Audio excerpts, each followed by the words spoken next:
ថែមពីគុណ4ណាបាទឈុតនេះតម្លៃ450000ហ្នឹងបានស្មៅ400កង់ហើយពងកដោបនេះប្រអប់បងណាបាទពងកដោប10ប្រអប់ហើយអានេះគឺមួយគ្រាប់មួយមុខទៅតឹង2បដោយ4អានេះគាត់យកមួយឈុតដែរមួយឈុតហ្នឹងគឺ$100មុខនេះមួយ2គុណ3កម្ពស់2ម៉ែត្រហើយមានពងកដោបនេះពងកដោបដូចគ្នាហើយមានស្មៅដូចគ្នាណាបាទអញ្ចឹងឈុតនេះក៏យកមួយឈុតដែរពីច្រើនក៏យកឈុតបងណាបាទនេះពងកដោបដែរ10ប្រអប់បងប្រុសស្អីបាទយើងនៅមានច្រើនទៀតណានៅខាងនោះចឹងបងប្រុសស្រីឃើញនេះ3ឈុតចេញទៅរឿងល្ងាចនេះណាហើយបញ្ជាក់ផងដែរថ្ងៃនេះគ្រួសារគាត់ខំប្រឹងដេបាន3មុងហ្មងដេបាន3មុងនេះតស៊ូណា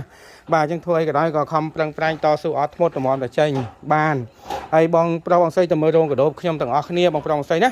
បាទអរគុណតោះយើងទៅមើលទាំងអស់គ្នាហើយយើងទៅតាមនេះបាទហើយយើងចូលទៅតាមលើបាទនេះឡើងខាត់ណានោះបងប្អូនឃើញផ្កានេះស្អាតទេបាទទៅក្តៅតិចបាទយប់ឡើងតិចថ្ងៃក្តៅណាមើលផ្កាណាស្រស់ស្អាតណាពណ៌លឿងល្អោកបាទបានបងប្អូននិស្សិតបាទក៏ដូចជា